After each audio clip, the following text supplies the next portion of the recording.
Hello, everyone, and welcome back to another episode of Confessions of a Gamer Girl podcast. I'm your host, Doom Cutie, and today there is three of us, but Ellie is unfortunately sick, so we do wish her well, as in she gets well, because there's just no one like her on COAGG, you know what I mean? You know what I'm saying? But we do have the lovely Shay. Hello, Shay. Hello, it is I, your Shay. There's also no one like me on the podcast, but that's really more of a good thing. Oh, yeah. It's for the best. It's the safest option. We are also joined by Nads, also known as Ranger Girl Nads. I just don't like calling you a ranger because I feel like that's mean. Where did that name even come from? I mean, it's the most explicable name. That's what makes it so funny. It's just Ranger is the Australian terminology for redhead. Like, there's no offense to that. We're not race people. Calm down. That's fine. And then girl. Self-explanatory. And Nads is my nickname. Nads has been my nickname for several years because my name's actually Nadine. So there you go. It always kind of slotted in. So I just was like, yeah, I like it. Rolls off the tongue. Let's go with that. But 90% of the time when I get raided or people raid me, especially if they're not Australian, they just read it as Ranger. Oh, they're like, oh, Ranger girl Nads. And I was like, yeah, sure. Let's go with that. You're just really close enough. Yeah. That's all right. If I ever get back when I used to work at a call center, I used to answer calls for people and they'd be like, oh, what's your name? I'd be like, hello, this is Nadine. And they'd be like, oh, Denise. Hi, Denise. How are you? And I'm like, sure. Sure. I'm not going to correct you. That's fine. I'll be Denise today. It's too hard. Even when people email me with my actual name, which is Rhiannon, if you dig just a little bit into any of my content, you'll find my name. So it'll be in the email and people will still spell it incorrectly, and it just Rhiannon. No. Don't worry. Anyway. I get Shane. I'm like, no, there's no N. There's no N. It's Shay. And they're like, Shane? I'm like, no, not a longer N. No. Shay. Yeah, they're just auto-correcting themselves. It's fine. But it's verbally. And I'm like, what are you doing? And then I get it much like you in emails. It's right there. I've got my signature and everything like that, especially at work where I've got like a proper professional signature. My name is very clear. Oh, hi, Shane. I don't know who you are, but I'm backhand you through the fucking screen. Spell my name right. It's okay when they miss it and it's still Shay, like they miss a Y or something. Oh, good. Where did Shane come from? Thank you. I still feel like Nadine has a little bit worse. Do you know how many variations I can get from my name? It's like pretty self-explanatory. There's the American pronunciation, Nadine. I'm not a fucking horse. There's no Nay in here. Nadine. I'm like, please no Nadine. And they're like, oh, Nadine. I'm like, fuck. I'm going to kill somebody. Like, oh, boy. And it's the same with another one was Nadia. Like they just bypassed it N-E at the end and I'm just Nadia.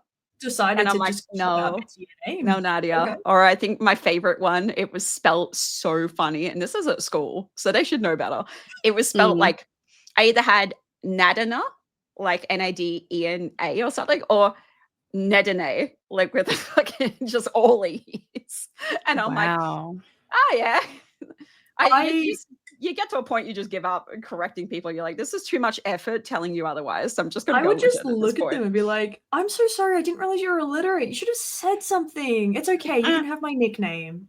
Like, I feel like this is the very ratchet version of the podcast, everyone. Look, I'm sorry. I feel like it's partly my fault.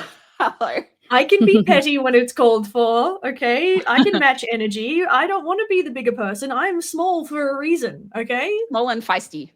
Yeah, fair. Everyone else can be the bigger person because they already goddamn are. Thank you. I do want to just address a little something before we keep going with the hotness of this episode. We're also live on TikTok, and I do want to let everyone know that there is a very special gift firework thing that can happen. So feel free to test that out if you like, and just see what happens, because I actually don't know. But yes, we're on Twitch, we're on TikTok, and we're really happy to be here. games, ladies. What have you been playing this week? Shay, I know that you've completely boycotted League of Legends for reasons we'll talk about, I'm sure, very soon. Oh, we will. And because of last week's episode. But what have you been playing? Okay, so I got a little bit addicted to a new game. It's called Blood Bar Tycoon, and I have a thing for like tycoon and management games. Okay, they're satisfying and they give me a feeling of like accomplishment that I don't have in real life. Teehee. But like, you know, immediate accomplishment kind of thing, right? It's very nice. You get to see things come together really fast, and it's lovely. And it's a particularly cartoony game, and it's exactly what you think it is. I'm running a bar for vampires. The thing is, though, you have to have humans in there, otherwise, where are you going to get the blood? So you have to like trap the humans discreetly, and you won't trap all of them. Like if their blood quality isn't good enough, like you're gonna yump on that. So you just like trap them discreetly, and then you put them in all these machines out the back, and it starts off really normal, right? Like a lemon squeezer, essentially. That's fine. Yeah, You're running starts all off their normal blood. completely. Yeah, totes normal, right? But then we go to slushies. Like, what if you want a blood slushie, right? And so blood it's literally slushie? Yeah, you freeze a human, and sometimes they survive. Sometimes. There was another Oh, one. it's the whole human, like in a wood whole chipper. human. And then there's another one where they want like they want smoked blood. So you literally put a human on a rotisserie like thingy that you would a chicken, and you rotisserie again. Sometimes they survive. Oh my God. It's tea. You put them in a big teapot. I love it. It's so fucking funny, right? And I've played it now on stream twice. Now, after the first time, you got to meet some of the characters because there are some bosses that like oversee different areas. And there's this one fucking adorable one. Her name's like Yumiko or something. And she's the bright pink vampire. Like she's very pastel goth. And she has a little sidekick, like a little familiar. Here, so anyway, I made him because he was so cute. Oh, little baby. It's a little pink bat. I love and little then, felt baby. I love him. And then I put it on Twitter, and the devs saw it and they thought it was amazing. And then the devs came and hung out on my second stream of the game. That is awesome. Oh, It was really love nice. that. And like they said such nice things. They were like, "Oh my god, we wanted to make plushies of him, and you did it! Oh my god, that looks so amazing!" I was like, "Ooh!" I don't know how to take all the nice, but it was so much fun. And the game itself is it's the ridiculous, chaotic kind of fun that I have genuinely missed. So that's what I've been doing. It's been a good time. So sorry, what was it called again? Blood Bar Tycoon. Blood Bar Team right now looking for it. Yeah. No. I'm like, Doom. If you want to pull up a screenshot of it, like the art style is, I think 2 Point Hospital, but wackier. I was That's already right. sold at the idea it was like 2 Point Hospital because 2 Point Museum. If you bought the Explorer Edition, came out today. Really? I didn't know it came out early. Yeah, if you got the not the regular version, but the special version, which I think was called Explorer Edition, you got it, I believe, 8 days early. I think you can. I know that was the Steam ruling. Obviously, physical might be different, but I'm not booting up Steam right now. I don't know what you're talking about. I mean, look, I already had Steam to the side anyway from installing my 2 Point museum because I fucking love my 2 Point games. But now you've got me so good. Blood Bar Tycoon. No, it's so funny, and like it is that humor where at no point do you feel bad or do you feel concerned. Not unless people are coming in, like, because you get hunters and things like that if you raise too much suspicion. So if you're dropping too many bodies in the sewer and not in your cheeky vat of acid, then obviously someone's going to come snooping. You know, you got to upgrade that vat of acid. It's important. It's cute cartoons. So much thought process to hide the bodies. No, I love it because like the vat of acid can still get some suspicion, right? It's a bit stanky, you know. Human smells a certain way when we, acid it. But that's totally okay, you know. You just upgrade the acid and you have a little morgue in the back, just cheeky little morgue, and it's just fine, you know. It's recycling. Oh my god. Wonderful. I would just like to take this moment to thank Shay for bringing that into the podcast attention and to thank everyone who has gifted Nads and Mel. They've sent us little gifts and have created their cute little firework emojis. So keep that up, everyone, and you'll get your special name on the screen. It's very cute. I wanted to be the first to test it, so I just snuck on in there and I was like, spam. She did. She's a Not cheat. me trying to like work out how I like the live or anything. You can tell I You don't watch click lives on TikTok. 100 miles an hour. You just it's I like was the looking for clicking. like an obvious little heart, and then there Yeah. wasn't one. You just gotta click wherever you like, and I'm like, oh.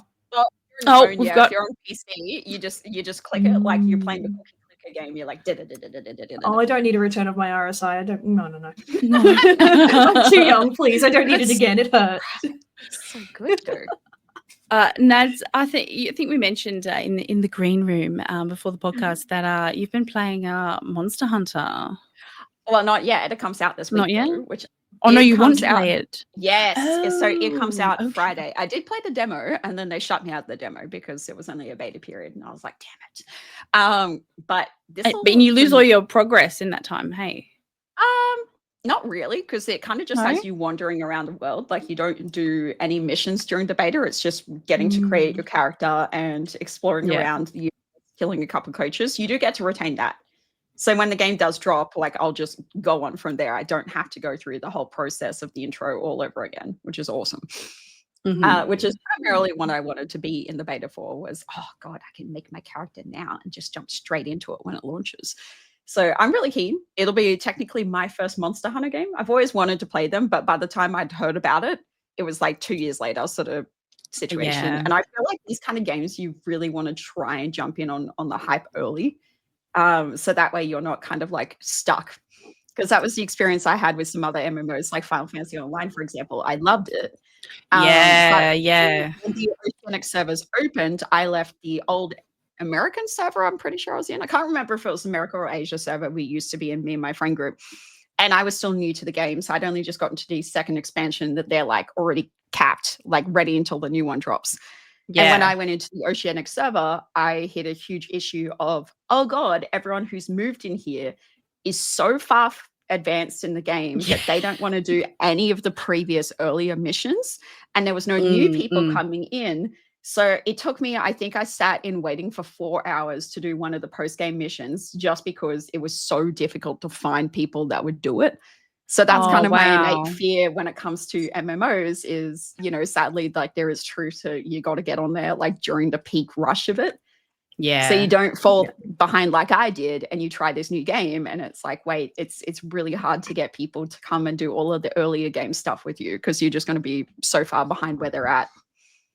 Yeah, no, I totally understand that about Final Fantasy. I've jumped in a few times and I've been like, this is actually really, really lovely. But you know what? No one's doing the stuff that I would be up to. So, so yeah, I guess there's that. But I suppose with the new game coming out, you know, that's going to bring a lot of players, you know, the opportunity to be up with everyone else because it's kind of like a fresh start in a way. Watch my stream just be entirely Monster Hunter and 2.0 Museum now. Like that's all absolutely. I'm going for this week. I was like, these 2 games. I was thinking of playing League this week. I was like, oh, I can do it for one night, but now that I know that I could be touching 2 Museum, I'm like, I don't know if I can pass that up. Most of my every night for League, but we all secretly like look. League is one of those like hostile environments where we all talk shit about how much we hate the game, and yet like we're like abused spouses wanting to go back to the game because we still enjoy it despite being really mad about what's going on. Like my hex check chests are gone. I can't earn mythic anymore. I hate the gacha system. We're all pissy about it. And yet what do? I get on the bloody ARAM late at night being like, fuck, why am I back here? Like I'm just back in it again despite being mad. I've been popping on the game occasionally just going, okay, maybe I could play one and it'll be okay. But no, I found that my attitude toward the game has really shifted because I was known as being a streamer who didn't get tilted. Like I just got in, did my thing, was fine. I'm getting really tilted now. And I think it's because I just don't care about the game now. And it's terrible because I want to care. I've played this game for like 12 years. I want to care. Oh, you've been in it for a lot longer than I have. Holy bejesus. Yeah. Like I've been playing it a long time, but like I can't overlook what they're doing to their community. Like they've been shipping it away for a long time, and this is just horrendous. Yeah, the new CEO, ever since he started, it's all going downhill. It's very terrible. money grubby. But I did see, and this was going to be my portion, maybe a bit later, but we're on it now. No. Yeah. Oh, okay, cool. Yeah, go for it. So there's actually a petition for the new CEO to remove himself, as in like to quit or not retire. He's not quite that age.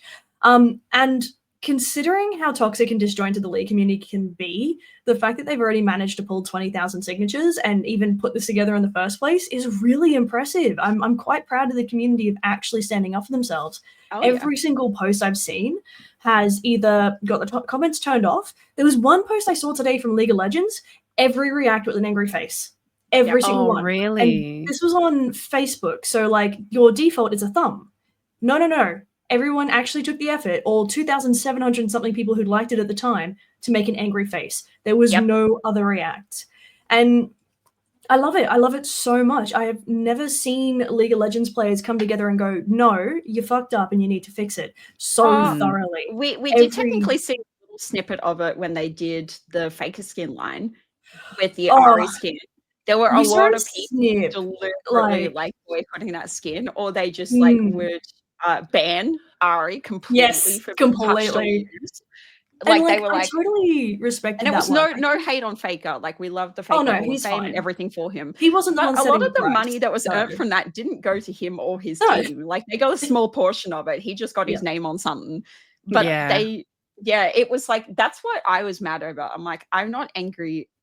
Like, or I was angry about the price, but I was like, I could overlook that if I knew that this was going to like something of importance, like the team was the majority getting of it was something going from to it, Faker or his team, or even if it in general, or if Faker didn't want to give it to a charity or something, like actually give me an incentivized reason for buying this stupid $500 skin, and they just went like, nah, Faker's not getting a portion of it, and we'll give like maybe 5% to his team, and then the rest they just profited off of. And I was like, well, that's kind of fucky. I don't know if you've seen this, but in game for the LA Fires, they do have a charity thing going for Tristana. That's like an $11 skin. Yeah, $11 skin. And they're like, oh, it's going to charity. It's like, what about that $250 to $500 crap that you're rolling out? Can that go to charity? Like that would probably help them a lot more than $11. Let's not forget they fired that skin designer, the one that used to do a lot of prestige designs, the ones that we actually wanted. And we're like, and now why would I want your skins no more? Downfall, and just all the comment sections on all of their posts. And I mean anything. Like this could be new skins, this could be like, hey, there's an event coming up, whatever it is. It is every single comment, chests. And in some variation of when are they coming back? Why have you done this? I'm not coming back. Is the skin that you're announcing strong enough to bring back my goddamn chests? I'm not going to lie. I kind of love the memes that are coming out the Hex chests. Same. I love it. Like the new skins that people have done up, the fan art, and it's just the free chests as an armor. And I'm like, it's so funny. But they also got rid of our honor rolls. Like they're even removing what made the honor system good. So if you got honored in game, if you got X amount of honors, you would either get like a honor orb, which will give you like an exclusive skin, or you might just immediately get it wasn't that good. Like it depended. I had some okay ones over the years. I've only been playing for maybe like 5 years myself. When did Santa come out? I've been around since Santa came out. When did Santa come out? That's how long I've been. A little bit ago. See, the trouble is the orbs, the honor orbs did start out as being pretty alright, and they did have some good stuff in there, but I found they went down over time because I always had maximum honor or something. I made sure I did because like I want to be able to honor as many people as I can, and I wanted the community to be better, and I can't ask that of others if I'm not going to do it myself. So I always made sure I had max honor. I was trying to work with my teammates as much as I could, whatever it needed to be. And now it's like, why do I bother? Who cares? Like all it will affect now is the fact that I can't honor some people out after the game. And honestly, with how toxic it is, I don't care. So why would I be honorable? Well, that's it. Like that's what makes it wild. I'm not doing it for the free stuff, but I'm doing it because League showed we genuinely want this to improve, and we want your help doing it. And I went, okay, I can get behind you. And now they're like, actually, we don't really care. Have fun. And I'm like, oh, okay then. Like solid message. Yeah, I was like, that's so good. Thank you. Sorry, Doom. We understand you don't play League, but like, imagine if they gutted WoW essentially of all the little things that make it kind of like feel nice to play. And they went, I don't know. People might think, oh, WoW doesn't feel nice to play most of the time anymore. So maybe. I was going to say everyone's kind of like it's not vanilla WoW, and even them trying to redo vanilla WoW wasn't even vanilla WoW. Yes. So, you can't win either way. No, but the thing is, there's a difference between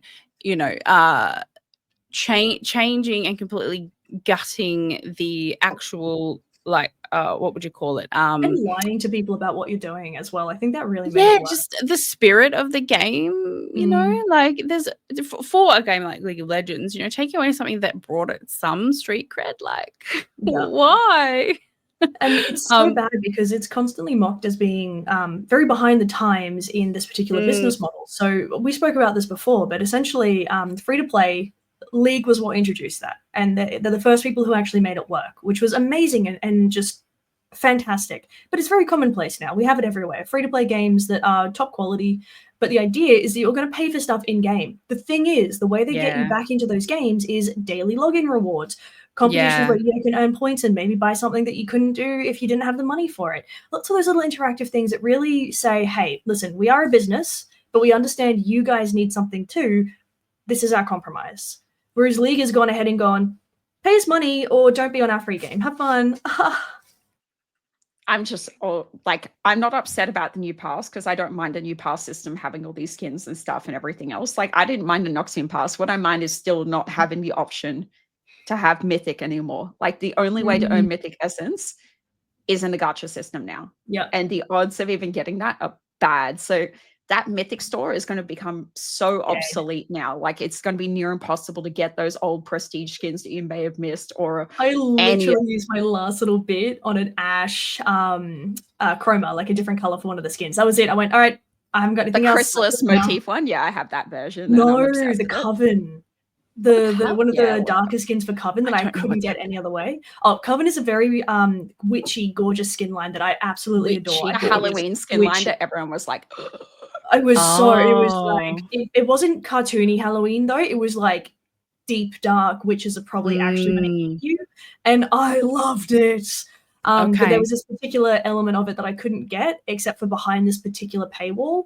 And now they're essentially making it a higher paywall. So I used the last of what I had and went, cool, I'm never going to try and do anything in this particular area again because I don't agree with how they're trying to gouge people.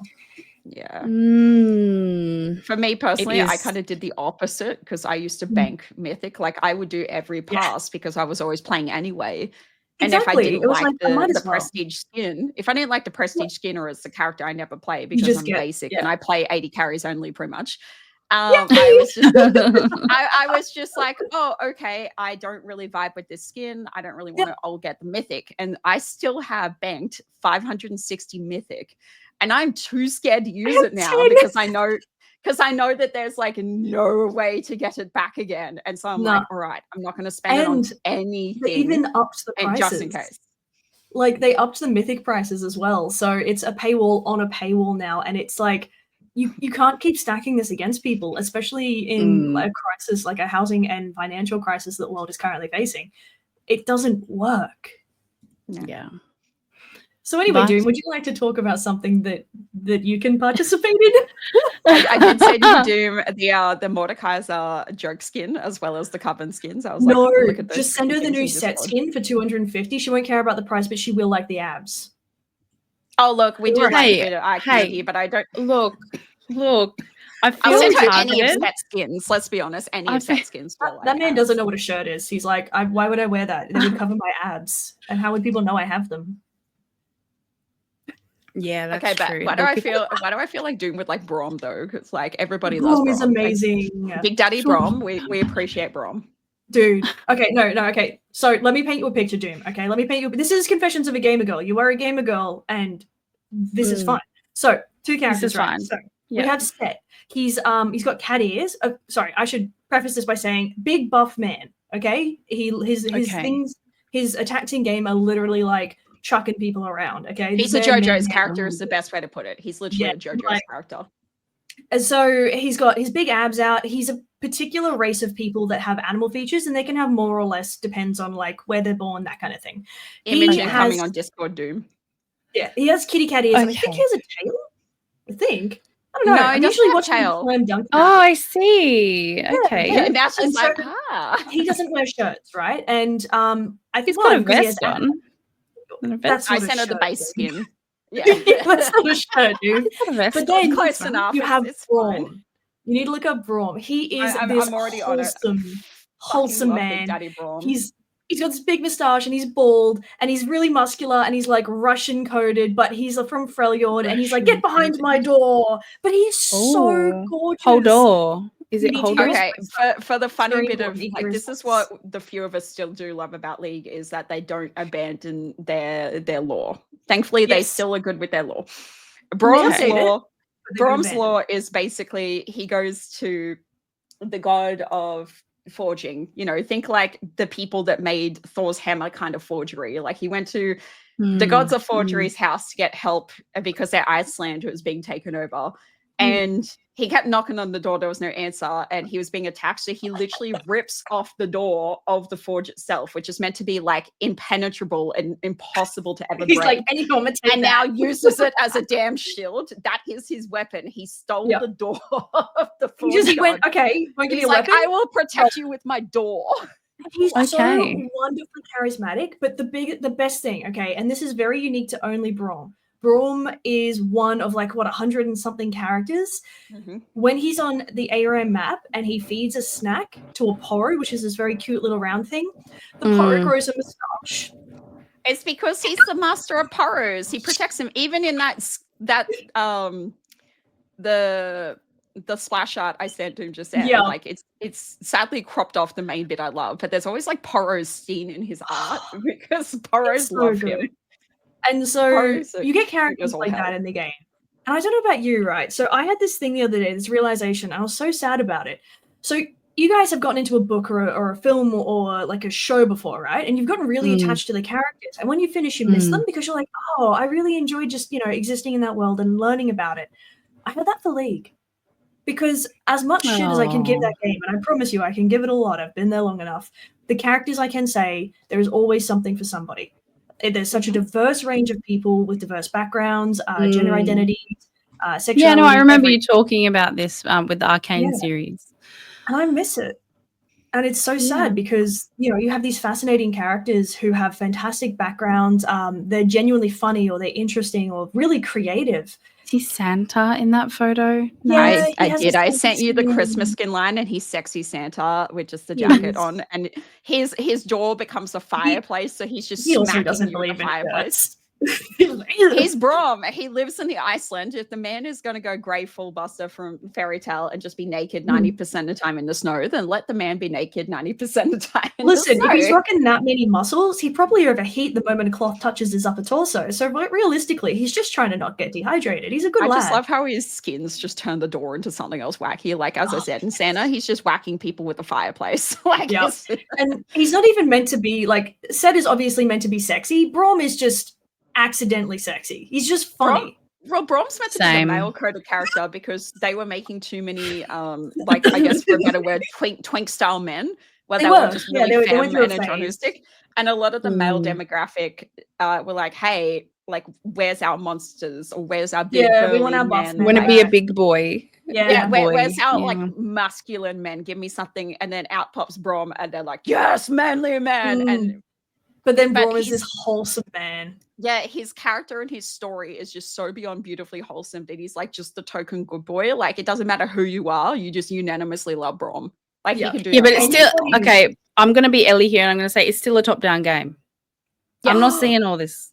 So you do. No, you do. So you see it in the splash, and don't worry, you can see Set's abs from space. So that problem solved. Especially when he like goes on his back and he does like a sit up in one of his like animations. Don't worry, Doom, we got you. We got you. Oh yeah, bro, just like it doesn't just drop and do sit-ups. Yeah. I'm like, dude, who is that fit? Stop it. Ew. Whereas Braum will sit down and like, roast a marshmallow or something, and that's more my vibe. I like that one. And feeds his Poros snacks because he's wholesome as shit. Okay, so Doom, what I need you to do is I need you to tell me which one is more your vibe. Oh. Yeah, that was where that was going. Is it? I reckon Braum is Doom's vibe, even though Set's hot. Like, I feel like it's Braum. I'm on Team Braum here. Same. Team yeah, Braum. yeah, for sure. Yeah. Kitty Oh, really, Shay? I thought you were pitching Set. I was like, all right, Set versus Braum. Who is it? No, I just think Set would be more like Doom's alley, right? Because he's got big muscles and like he's all like about throwing people around and stuff. And I was like, that's Doom's area. Wow. Okay. She's like, don't typecast me like this. Can you just I've known Doom for a little bit now. We may or may not have spoken to one another as humans, and Look. I've just picked up on a couple of things. Okay. Well, I'm going to serve you a character from World of Warcraft because that is the topic that I'm moving to. Nads with Nads again. Yeah. No. Yeah. Fantastic. Yes. I love it. I made the firework bigger. Oh, thank you. Oh, fantastic. I appreciate the firework. You're welcome. So the latest update for World of Warcraft, the War Within, the Champions of Azeroth. We're delving deeper. We're going deep. We like that. And we're basically the aim is. I'm not giggling. You're giggling. Sorry, go on. It's about the goblins. So there's a bunch of goblin cartels, and essentially the main baddie, Xalatath. Yeah. No, Xalatath is not a goblin. She's a void elf, blood elf lady. People love her feat, apparently. And essentially what's happened is she's hoodwinked all of these goblins to dig into Azeroth for her. They already have engineering vibes, like they're very like a lot of their inventions don't really work, like there are explosions all the time, that kind of thing. They got classic goblin vibes. Yep. No, that makes sense. Yeah, very classic. Yep. And essentially this lovely gentleman Gallywix, he's a long time WoW guy. We've fought him before many times with all of his inventions, but essentially he's like big mob boss guy for the goblins. What does that have to do with Xalatath? Well, Xalatath has hoodwinked them, making them dig for her, and that she's given them something called black blood. Now, this is some like special void magic, kind of explosive stuff. And essentially, it's basically an OH&S lawsuit waiting to happen. I was just thinking that. I'm like, why do I feel like this is very like health hygiene issues right here? No, it's okay. If you're a goblin, we don't believe in OH&S. Don't worry about it. It's all good. Yeah. We just believe in feet, apparently. Yep, carry on. Apparently, and green. We believe in feet. So essentially, there all these there's basically all of these little peon little goblins that are like, we've had enough. They're unionizing. Right. Yeah. Free the people movement. Let's go. Free the people. Free the gobbos. But yeah, close enough. Yeah. No, put the dogs away. So enter Undermine, and Undermine is the next area that they've unlocked for us. It comes with like a new PvP area. Give me a color palette. Like, is it purple? For some reason, it gives me purple vibes. It's very like red, gray, brown, green. Ooh, so more earthy. Okay. Yeah, well, they are underground. But the thing is, they do try to be stylish. The goblins, they adorn themselves with quite interesting stuff. There's no abs. None of these characters have abs. There's no ab goblins. But can you imagine if there was? I'm waiting for one. The next boss is going to have abs. I'm telling you. Just wait for it. It'll come. And you actually get a really cool vehicle to drive around this new area because you can't fly. Like in a lot of the new areas in World of Warcraft, you can't fly, which is fine. But to make up for that, you get this. Well, you get this. Fly. Look, I'm getting to drive a car, so I can basically play Forza in World of Warcraft, and I kind of dig it. That is pretty cool. Okay, when you put it like that, I'm open to change. Okay, I want to point out World of Warcraft was the first game I got to fly in, and I have such a special memory about it. So when you tell me I can't fly, I'm like, don't take my happiness. Well, Shay, I don't know. Have you tried dragon riding? In WoW? Yeah. Dragon riding is like flying in manual. Yeah, I had a mount and I just went, wee, and it was really fun. And I just dicked around in the sky for a while until somebody shot me down. It was very impolite. Well, there's actually challenges for flying around in dragon riding, and there's races and stuff like that. So I feel like you would That's actually really cool. love that. Excuse me, Yeah. I need to go get a dragon. I'll be right back. But they've made dragon riding for actually every single mount now, so you don't actually have to have a dragon. When Dragonflight first came out, you like modified your dragon, you like made it all, you put horns and colors and all kinds of stuff, and you could unlock that through your adventuring through the world, right? It just sounds wholesome. I like it. It was very wholesome. However, now any flying mount can have dragon riding, and so you can use your griffins, you can use your little horsies, your Love Rocket. Sorry, what? Yeah, Love Rocket. Don't you know about it? I know that's a strip club in Queensland. Oh. It's the same in World of Warcraft. It's fine. Now. It's fine. The Love Rocket. I also know that it's a nickname for a particular part of a body. Wow. Yeah. It's the It's all right. Valentine's I'm Day. on it, girl. I know now. that. I know exactly what you're referring to. It's a pink firework. It's unexploded. All right. It kind of gives me like every now and then Final Fantasy will not come up making with like this a better. janky. Like every now and then Final Fantasy does the same thing. They'll just release something really wacky, like some janky like mount, whatever, and you just look at it going, some "The fuck is that?" sketch. All right, Shay, I'm on Wow. it. There's my Thank Discord you. message of the Love Rocket. It is exactly what you think it is. And Yep. the zebra okay. like polyester seating is giving me like early Sims vibes when they made that It's like giving love me- bed and it's the giving me couch. It's pimp like the really vibes. retro. Yeah. No, it's giving me lowrider pimp vibes. You're right, with the zebra backing and that hat. Yeah, that's giving me pimp ride. Okay. Oh, I went with like, the typical like pimp suited rider. He Yeah. had like the red Of hat and the course. suit going on. I'm pretty I sure would it was expect like the nothing reveal less. one.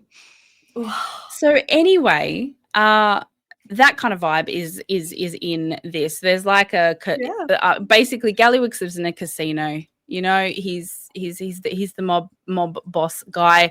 There's new dungeons. There's new raid tiers, new mythic plus rotations, and it was fantastic when I started questing when I was streaming today. And something that I worked really hard for in raid got replaced by a green item from a small quest. So that's always fun to do. Wait, like it got replaced in the shop, or like that it was on a rotation and you didn't get there in time, or like no. So end game World of Warcraft is essentially you can do PvP or you can do PvE. So and the PvE is like raiding. So you're with like 10, Yeah, 20, not too 30 bad. people. That's fun. From that, the bosses drop maybe 5 pieces of gear, right? And you all roll, and by any luck you get your best in slot items, right? So you might have to kill something like 5 times to be able to get your item. But then when you walk into a new patch like 10.1, when you're doing your very first quest, you have the potential, if you haven't gone to like the very like mythic rating, you can have your items just replaced like that, because they're lower. They're not like the highest of the high. So, but even though I killed that boss X amount of times, I guess it's kind of in a way like Nads was mentioning before about like Final Fantasy. You can't just jump in. It's for people who do just jump in then, and then they can kind of catch up and be at the same level. Correct. I kind of So wish that a lot more games implemented that, because sometimes like, I don't really want to bypass doing the hard work, but if they don't give you any options, it's hard. Okay, so it's meant to be a compassionate measure rather than a lazy measure. Okay, that makes more sense. Okay, yeah, because not everybody, and we've discussed this before on the podcast, things happen in life. People have kids, like things go wrong, computers blow up, you get put in the hospital, whatever, and you just don't always have time to complete that game. And it sucks totally. But okay, from that point of view, I get that. That makes more sense and is more wholesome. I like it. I'll let the Blizzard developers know that, and if they're listening, there you are. I'll slice them to their face. Watch me. No, they're actually they've all, or any interactions I've had with them in the past have been very lovely. I'm having fun getting back into that. I can't believe we're still talking about what we're playing. But yeah, I'm kind of a little bit behind with my guild. Like my guild did like in the last week of the previous season, they did like a raid, and I just didn't feel like going because, and I don't.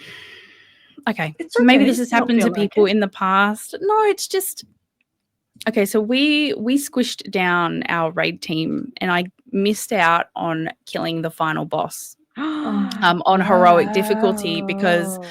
I was the 5th healer. And we had a 25 man. Usually have 4 healers for a 20 man, and I was the last one to join, and I got. But they already had a holy paladin, so No. So it just yeah. bad timing.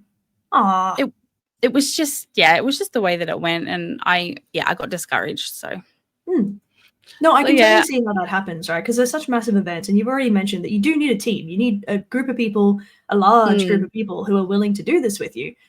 I can absolutely see how that putting that together and then missing out or anything like that could be really disheartening. I can see how that would happen. Yeah. Aw. But I am, like I said, I'm just enjoying the beginning and doing the campaign quests. But once the campaign quests kind of like die off, I don't know, it's kind of a bit more tricky to get to that top end, you know. Yeah. So anyway, but overall, a very positive thing. However, what isn't a positive thing that we have heard in gaming news this week? Fable.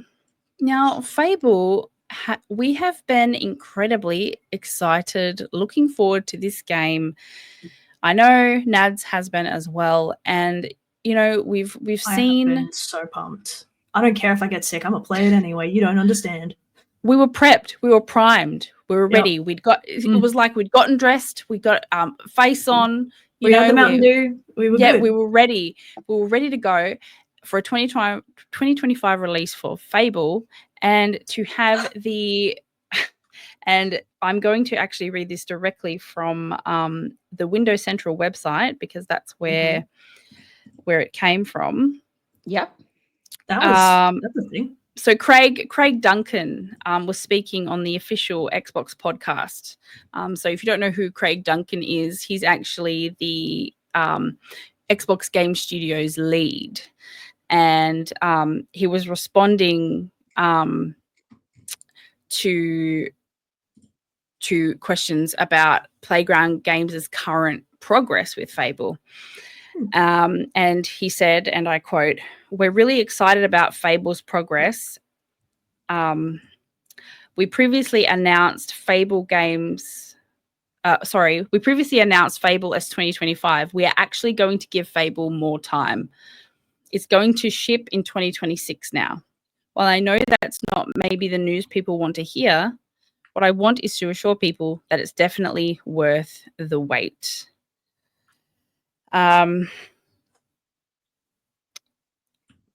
He described Fable as having amazing gameplay in the most realized incarnation of the world of Albion yet. The podcast video also featured some new footage of Fable as well, which offered a glimpse of the latest build. And it looks great, but apparently it's still not ready. So I don't know. We've talked about delays on the podcast before, like how, first of all, you can't be mad at developers for delaying it, and like, oh, what we teased you, like you think they deliberately went out and deliberately teased a game, like that just doesn't make sense to me. Honestly, like, I hate this, but I was told early on to expect it to be delayed because apparently that's just very common for Fable games. Yes. And I do, like, I'm not mad they delayed it, right? Because if they're delaying it, they're respecting the process and they're trying to get things done properly. I love that. The disappointment is mine because I'm looking forward to it so much. But realistically, there's not a negative here because they've gone, listen, we don't want to crunch our people, or we don't want to crunch them more than we are. We want our game to be good. And we're not going to give you like a couple of months and then in a couple of months tell you, oh, a bit longer and then a bit longer. No, we're going to just give you a big bit of time. It's not coming out till next year. Don't look forward to it till then. We're being upfront with you. And I think that's actually really good. It's just sad because we're so excited. And that, again, is still a positive. Well, yeah, it's been since the 360 days that we had a Fable. Like that was when Fable 3 came out. So that is a long duration of time. But I'm totally fine with it. Like, yeah, I'm a little bit like, oh, dang, I was really keen for that this year kind of vibe. But I'd rather them cook than release a half-finished game because we've had too many of those over the years. So people have just crunched things out. And then they're like, oh, we're surprised that you don't like it because we'll it's fix now it in the top. patches. And it's Yeah. like, kind of already Yeah. dropped off But- by then. We don't want it. Exactly, which is what happened with the first Destiny. Now, thankfully, it recovered enough that the community didn't die and we had Destiny 2 and everything was good from now on. But the very original, when they released that, was nowhere near ready. And it had so many problems and faults. And then there's just games that took like 12 years in the making, cough, cough, Duke Nukem, and it became the biggest shit show of a goddamn game when that came out. And I'll talk crap on that because little old me grew up on the 2D platformers like Duke Nukem games. And I was so hype at the idea of a Duke Nukem. I didn't care that it was 3D. I was like, I am so excited for this. I remember working at EB. I remember buying the game on release, going home. The loading screens alone were awful and the game wasn't done. And they had been cooking on that for 12 years. And I'm like, no, they didn't respect the process. Like, put it back in for another 12. That was awful. It's the first game I ever returned. Like, nah, get it away. Like, nah. I was so upset and offended. And from that point, like, I'm like, I respect delays as long as they're upfront and realistic. I think it's worse when a game's delayed and they don't say anything. Yeah. And that happened with The Last Guardian. And a lot of people don't realize how long it took for The Last Guardian to come out. And that studio I love because they're renowned for like Shadow of the Colossus, Eco, like a lot of really top stellar games. And I remember they dropped a trailer for The Last Guardian. Then they dropped a TBA type date.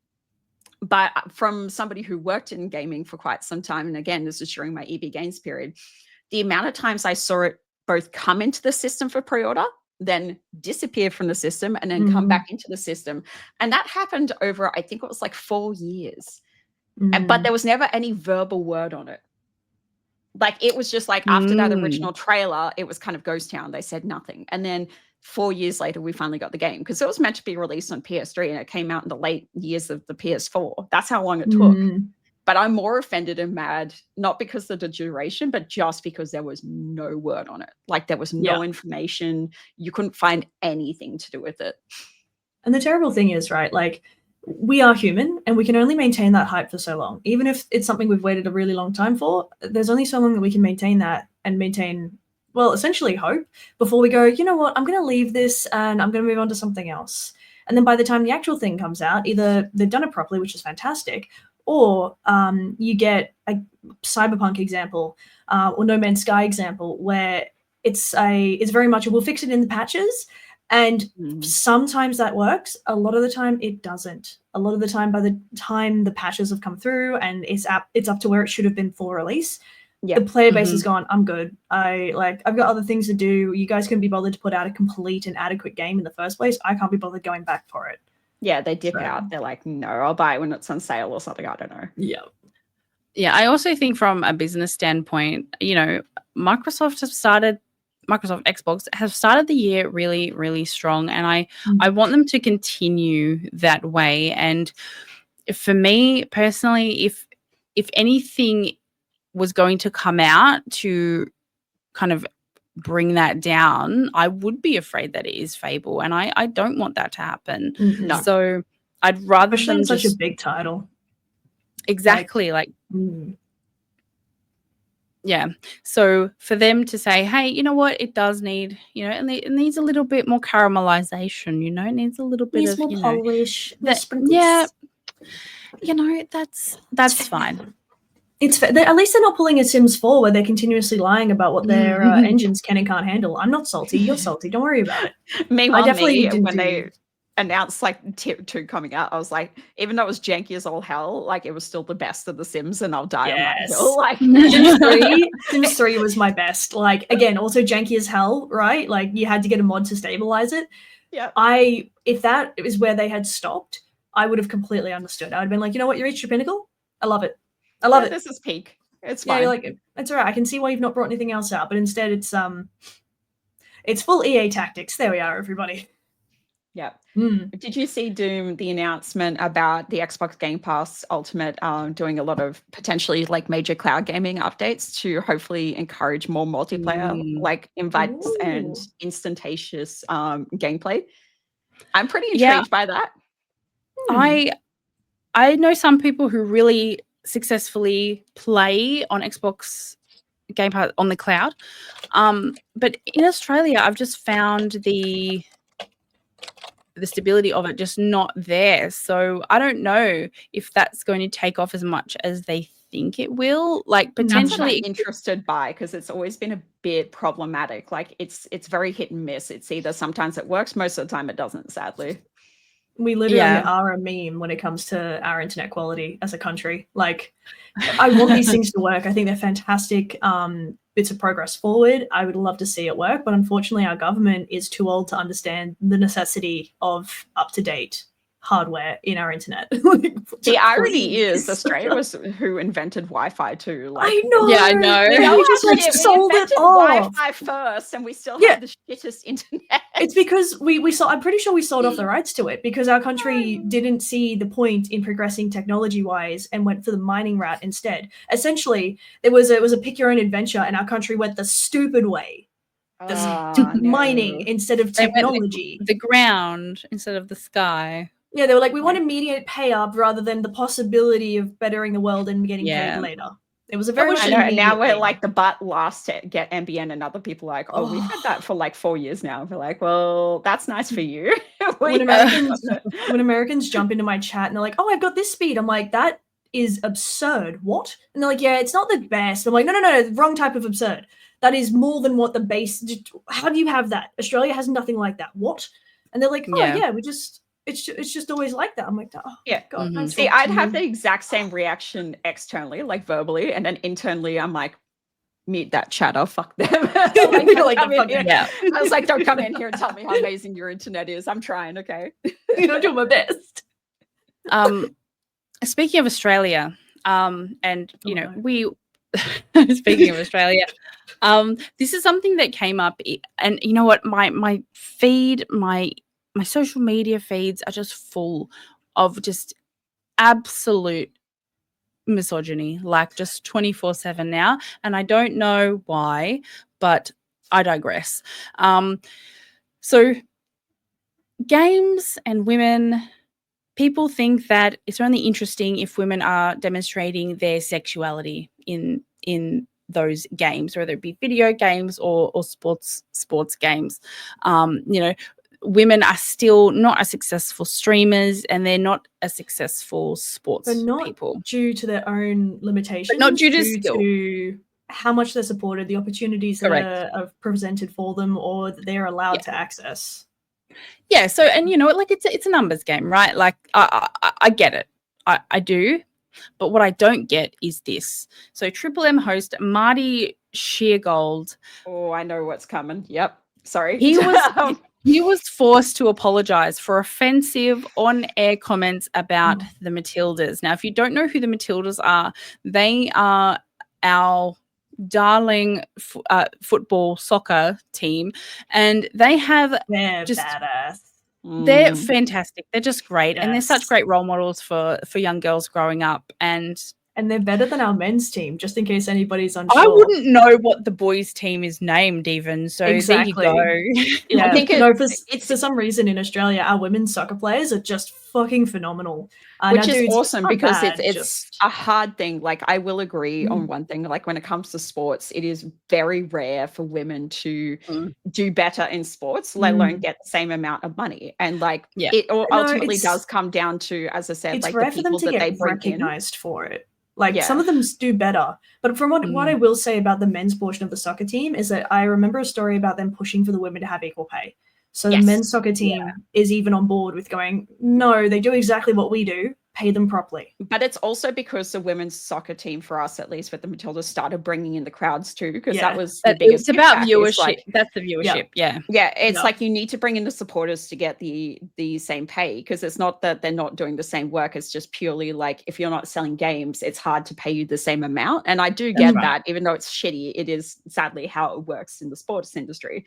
But The Matildas are one big staple, but we have a second, if not just as good, where the women are better than the men in this field, and that's the hockey roos. Our female hockey team are terrifyingly good. Like, they are insane. And I was like, oh my God. You know, same with like, we're really good for our female tennis players. Well, we were during the Venus and Serena saga. Like, they absolutely kicked butt for the longest period of time. Like, everyone knew who they were. Yeah. So we obviously admire them, but Doom, what did this weird person say? Oh, sorry, we derailed. This old bearded bald man with a microphone, not to stereotype him, but here we are. We are 100% stereotyping. Yeah. So just keep in mind, this was filmed on Monday and it didn't air until Wednesday. So this went through a number of people before it went live on air. Let's just get that out of the way. So essentially, Sheargold's rant came alongside co-host Troy Ellis and Will Ralston during a news bulletin about the Matildas' recent defeats in the She Believes Cup. So the She Believes Cup is a specific soccer competition that is for women's teams. In that bulletin, he said, there's something wrong with the Matildas. They had that wonderful tournament out here where we all fell in love with them, even though they didn't make the quarters. And he's talking about the 2023 World Cup campaign. Yeah. And they made the semi-finals. And then he said, you know what they remind me of? Year 10 girls. All the infighting and all the friendship issues. The coach hates me, and I hate bloody training, and Michelle's being a bitch. Now, I'm sorry to undermine the whole sport, but that's what I think of it, so you can stick it up your ass. He also said of the She Believes Cup, Sheargold said, she believes in what? It better be men? What do men have to do with that in the slightest? He then said that he would rather hammer a nail through the head of his penis than watch the Matildas play in next year's Asian Cup. Sweet, we can arrange that for him, and then he won't have a penis. That's fine. Don't worry, we can set that one up for you. I like this. That is disgusting. I am glad that somebody in our comments has pointed out that he has reached an agreement with Triple M and will no longer be working there. Because the agreement is that he got fired. Yes. This is not his first offense either. That's what's like so fascinating to me. Is this isn't the first time he said something stupid like this. And does he think this infighting is unique to women? Because it's not. I can assure you the men's team will bicker just as much. It's just not considered bickering because they're men. Or they get into a punch-up. For me, I'm not even that offended by the viewpoint of, they're fighting like, year 10 girls, whatever. Whatever. That part, I don't Just don't call them girls because they're women. It was more the follow-up of like the offensiveness of like, they're shit. I won't watch this. I'm going to self-harm myself at the idea of seeing these people. And it's like, fam, you have just personified everything that you basically said that they're doing. You know, you are being a petty little, 10-year-old girl yourself. Because there's a lot of annoyance to communities, right? Like every community, doesn't matter if you're male or female, there's going to be bickering, there's going to be pettiness, there's going to be annoying infighting. And that's a people thing, not a gender thing. Yeah. Sadly, there might be like women tend to vocalize more. We're a lot heavier on communication. We're heavier on, voicing our thoughts, our feelings and whatever else, whereas men just want to punch each other. Like, and this is me stereotyping in reverse, right? And whether or not that exposure is correct or incorrect, it comes down to the expectation of, expect it to happen no matter what community you're in. There's going to be these things going on. Like if we stereotyped in reverse, it would be, all the men's rugby teams, they just want to cheat on each other as wives and go do drugs. Because that was a huge, sadly, common occurrence that we had for a fair few years, was we kept getting negative publicity. Yeah, but you didn't hear women, you didn't hear Jackie O going on, the radio and saying, I'd rather do insert heinous thing than watch these guys. No, it's just, I wish they'd stop it so we could get back to the football. Exactly. It's like, please do better. Like, we don't want to see this kind of behavior from people that represent us or represent a standard. Again, we live in a society, right? And look, I can come on here and I can make a podcast. I've got a microphone. I've got the internet, right? Oh, you don't have a beard though. Doom, get a beard. No, you No, don't have MBN. And the stupid hat. All right, I'm Look, sorry, you got to do it. And then maybe. Look, maybe if I did cosplay as one of these, what do we call them? Incels. Podcast bros. Then maybe I'd get more viewers. No, but it still wouldn't work. Trust me. I did a couple of cosplays for my streams.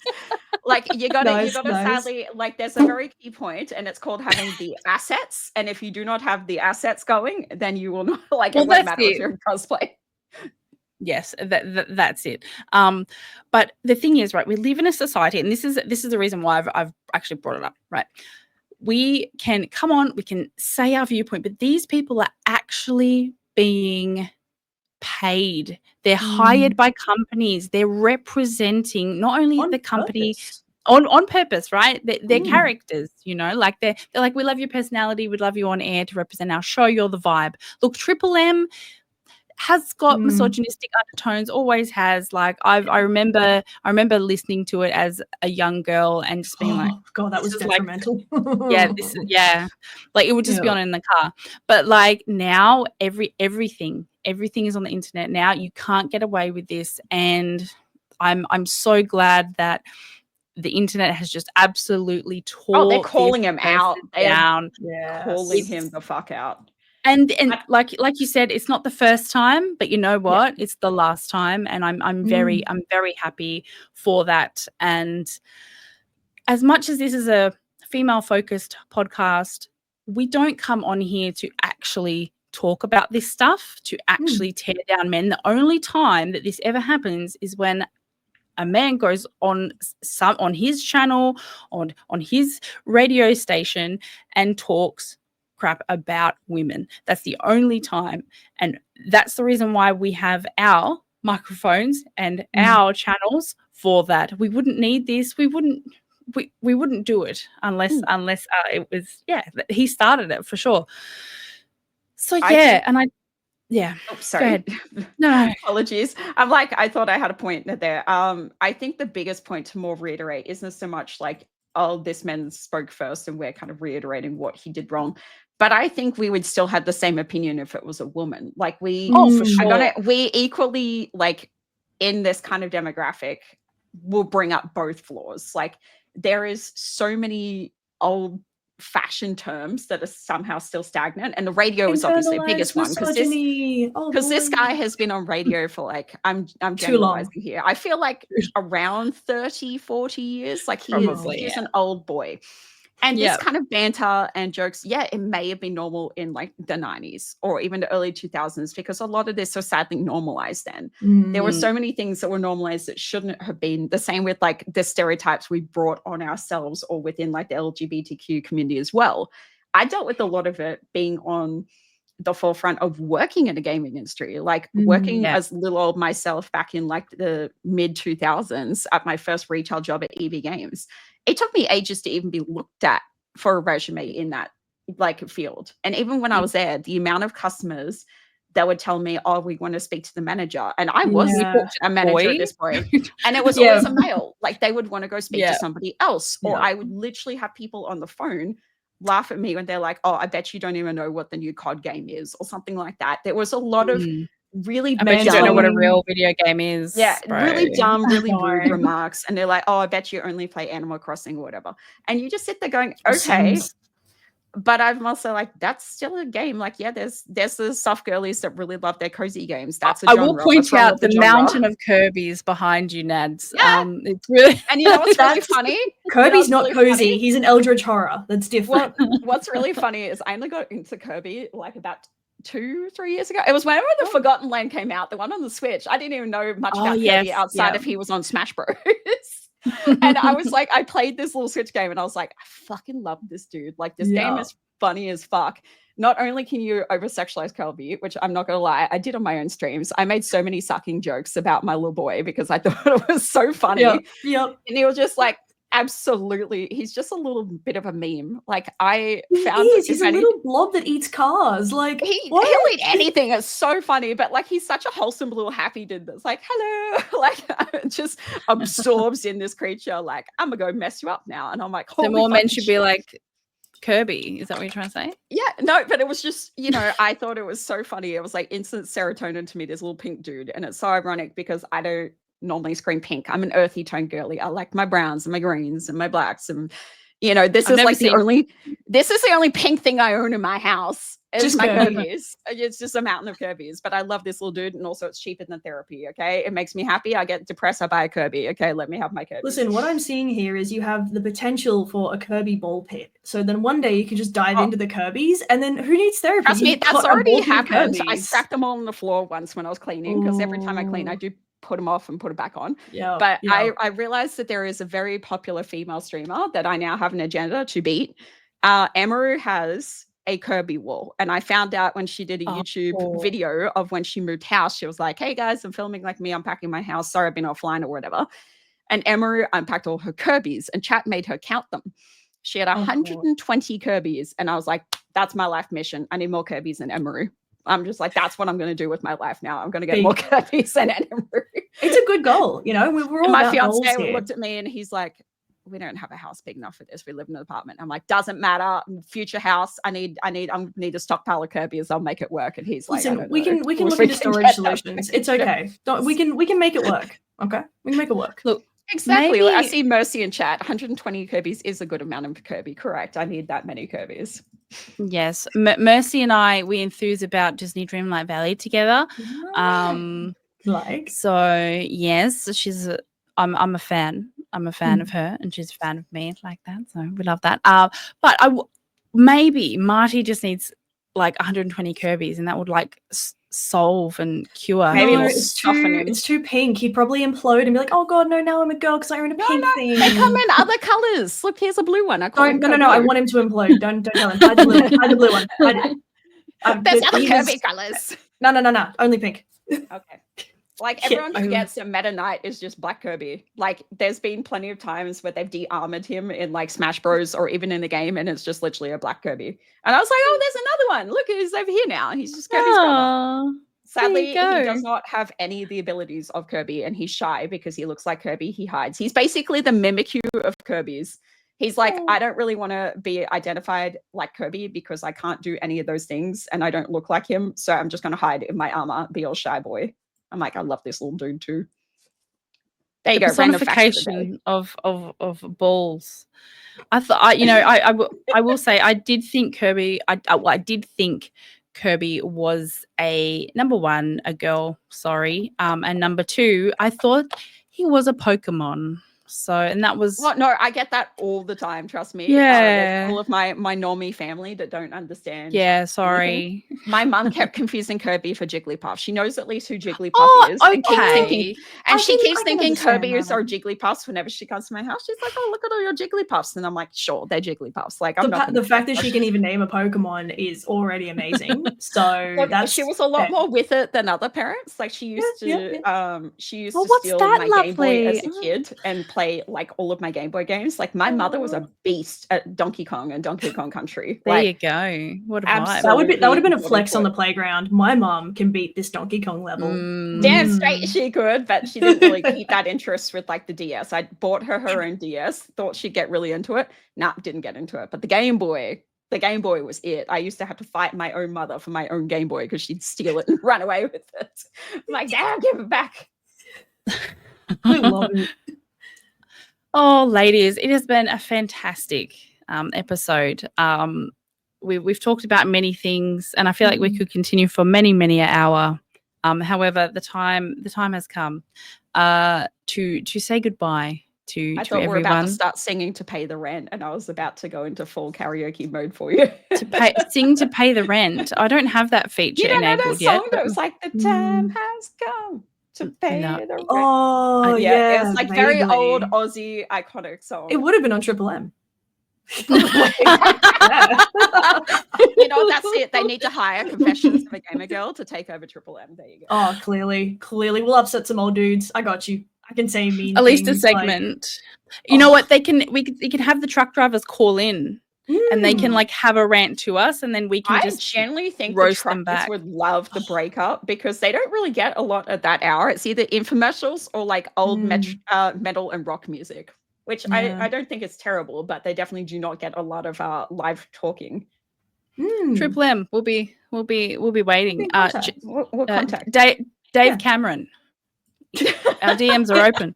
Get your people to call our people, and by our people I mean Doom. It's just Yeah, Doom. just call Doom Cutie. Yeah.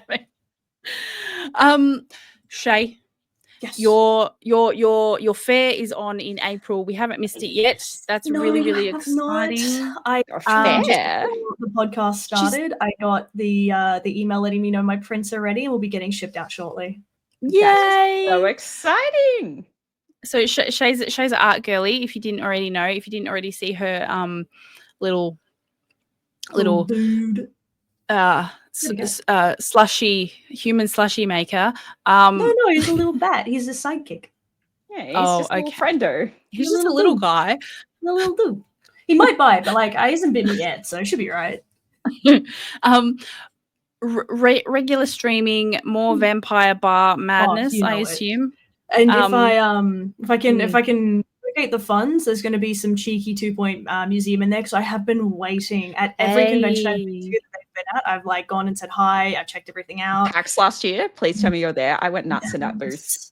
I got in with I had a content creator badge, so I got in early, so I got to run over there and just try out the game while nobody else was in there. And I'm not gonna lie, I had to put it down and actually go and do more content creation because I was really tempted to just keep playing. That's why I did that one as one of my last, because I knew I was so hyped for it, and I was like, I only have an hour to accomplish at the content around this con. Yes. So I'm just going to make a beeline for what I think would be the worst one to tackle, and that was that Final Fantasy booth, because I wanted to get in there and I wanted my stupid pins. And I was like, right, I'm going to tackle this one first. And then by the time everyone else got let in, I was still at the 2-point booth. Don't worry, by the time everyone else got let in, I was still in the merch line, and oh, you poor soul. I had to line up for 40 minutes to pay for my merch. Not to get the merch. I got in, got my stuff really quickly, 40-minute line up to pay for it.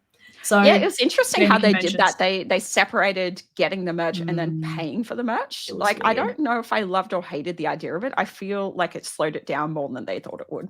I didn't like how people were hanging over the banister and saying, "Hey, buy this for me. I'll PayPal you or whatever." Like right then and there. I think it slowed it down. And also, I got a green T-shirt instead of a black T-shirt. So my collection is ruined. Anyway, shit. And meanwhile, I went for the completely most obnoxious one that didn't fall into the same PAX, yellow black type, the green flannel. I was like, don't know why. That was sold out. That was sold out. I couldn't even buy that. No, I was lucky enough to get the shirt in my like strain color, so I was pretty chuffed. I was like, okay, I got you. Yeah, yours was lovely. You wore it at the meetup. It was great. I did. It's not particularly flattering, but like it was nice. Your Kirby merch. Yeah, love it. It's my sample of my Kirby ingesting multiple coffees. That's the way you do it. You just chug that caffeine and hope for the best. I was like, yeah, I need just Kirby consuming caffeination. I was like, that's going to be part of my merch line, but I need to make it a cursed-looking Kirby, so that way I don't get in trouble with Nintendo. And so it was fine. I double-checked it with a friend of mine. I have a friend that works for Nintendo. I'm not the cool, my dad works for Nintendo person. I just have a friend that works for Nintendo. All right, so I'm gonna hit you up when I want to sell Pokemon fan art. No, they literally will not do anything outside of telling me, hey, is my merch going to cause a lawsuit? And they're like, nah. So I'm like, good. That's all I needed. Fair. So, Doom, you've been streaming a lot. Are you going to be doing more of that this week? Oh my god, yes. Look, more Doom updates. More Doom updates. Yes. So, like I said, I have been exploring. I'm in my age of experimenting and exploring different things. Oh, well, hi Doom. How are you? Hi. Hello. How you doing? Hey, if you can't casually flirt with the girlies, what are you doing? Thank you. Oh, exactly. I have a trademark for this that I'll allow for you guys because it's gender neutral and it's great. Okay, it's not trademarked at all, but I'm just claiming it. What it is referred to when you are being absolutely sexual with the girls or with the boys, doesn't matter who, That's being homosexual. You can be gay for the homies. We are all homosexual. Oh, okay. Yeah. I can say get this in down with chat that. all the time. I'm like, you know what? We're all homosexuals here. Like, kiss your homies. Good night. It's not gay at all. We love each other equally, and it's great. Love is love. Yes. So I will be. I realize that now this works. I have to actually create a schedule now. So Yes. we've got Confessions of a Gamer Girl every Wednesday. I will want to have one stream on the weekend and then one probably on Mondays. I think that's when I'm going to do it. So probably like Monday, Wednesday, Saturday. That seems lineup. doable. Yeah. That's a good lineup. Just be easy on yourself, right? And sort of see if those days actually work for you. And if they don't be afraid to swap, because it takes a bit. It's not. I don't have a massive amount of people that I'd be letting down if that didn't work. So it's all good. So hopefully I'll be playing more WoW on there. Also, I'm part of the Ubisoft I Create a Program and the crew. Yeah, so the crew. I'm a big the crew girly. Oh, so you're a motorsport girly. I like it. I am. I was the opposite. I was like action RPGs, UB fam. So I jumped on like all of the other Ubisoft games except for Just Dance and the crew. I was like, I'm so sorry. I'm in a shoebox size room. I'm not dancing in here. And I suck at car games. I'm sorry. I want to love them, but I just get bored too easily. I'm like, I'm just so bad. I think I am the only Ubisoft girly in like for ANZ that is in that chat. So outside of obviously the managers. Yeah. So anyway, if I can get that rigged up, I'll probably be jumping in there for being ready for the Twitch drops. That'll be a part of that. So look out for that. And yeah, just being amazing, awesome, calling out bald podcast bros. Angry, bald, old men. Unemployed. Unemployed. Unemployed. Nads, I know you're on the Purple app, you're on here, you're everywhere. Yes. Anything new and exciting coming our way in regards to you? Admittedly, I have been a bad streamer these past 2 weeks because I've had so much going on with work because we're about to come into event season and I work in events and partnerships. So whenever that tends to happen, the Nads drops off grid a little bit. But I should be coming back into streaming next week where I commit to my Monday, Wednesday, Fridays again. I do multi-stream, so I try to dual stream both almost got in trouble, Purple app and TikTok at the same time. Which at the time I had. She's gone. Oh no, she's Pokemon gone. Sapphire because I really wanted to replay an old game for nostalgia. Oh, is it me? Am I here? Did I go? Yeah, you're back. You're sort of back now. Sort of? What the? Huh? Wait, what happened? I think there we go. I don't know. Am I here? We were hearing you. We just couldn't see you. Oh, that is weird. Maybe my camera had a moment. Buddy, stay with me. I love you. I have the fancy new Sony DSLR camera. It should not be dying on me. Please stay with me, fam. It's okay. Yes, but I will be jumping ship now with Monster Hunter and with 2 Point Museum. I'm so sorry. Like, I will finish the others. They're just going to get temporary backlogged because I want to just be excited on new game. It's not a backlog. I keep telling people it's a library, okay? No one ever feels bad about a library, all right?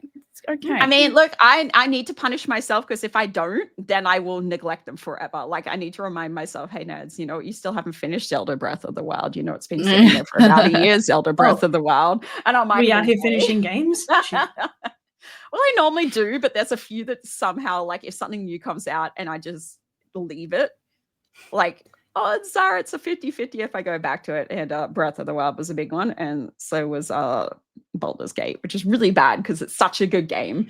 And I can't remember what came out that made me jump ship because I was really loving that game.